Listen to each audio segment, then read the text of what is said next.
একটা ঘাসের জমি, ঘাস হয় না, পানি আর হচ্ছে সারের অভাবে।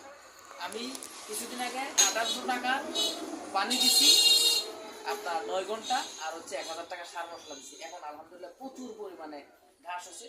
তো এরকম আপনাকে টাকা খরচ করতে হবে গরুর পিছনে, তাহলে গরু আপনাকে কাঙ্ক্ষিত যে ফলটা ওইটা দিবে। তো এটার জন্য আপনি কি করবেন, আপনি এই যে গরুর যে ফিটটা আছে, ওই ফিটটা আপনার এরকম রসমলের ডিব্বার এক ডিব্বা, আপনার গরুটা যেহেতু আমি দেখছি, আপনার গরু যেহেতু আমি দেখছি, আপনি এরকম এক ডিব্বা সকালবেলা দিবেন এই গরুর ফিট।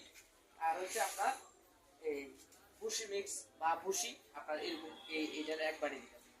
সাথে আপনার দিবেন হচ্ছে এই যে দুধ, এই যে চাউল করে আর কি, এই চাউলগুলো আপনার এরকম রসনের দিবেন এক ডিব্বা, আপনি সিদ্ধ করবেন, সিদ্ধ করে সকালে অর্ধেক বিকেল অর্ধেক দিবেন। তাহলে কয় আইটেম গেল, চাউল, ভুসি আর হচ্ছে আপনার 3 আইটেম, গরুর ফিট, 3 আইটেম। আর সাথে কিছু ভিটামিন দিতে হবো, মিনারেল দিতে হবো। আর যদি আপনারা চান অনেকে ব্রয়লার ফিট গরুকে খাওয়ায়, তাহলে অল্প অল্প করে আপনার ব্রয়লার ফিটও দিতে পারেন, কিন্তু আমি ব্রয়লার ফিটের পক্ষে না। যদি আপনি দিতে চান দিতে পারেন, সমস্যা নেই।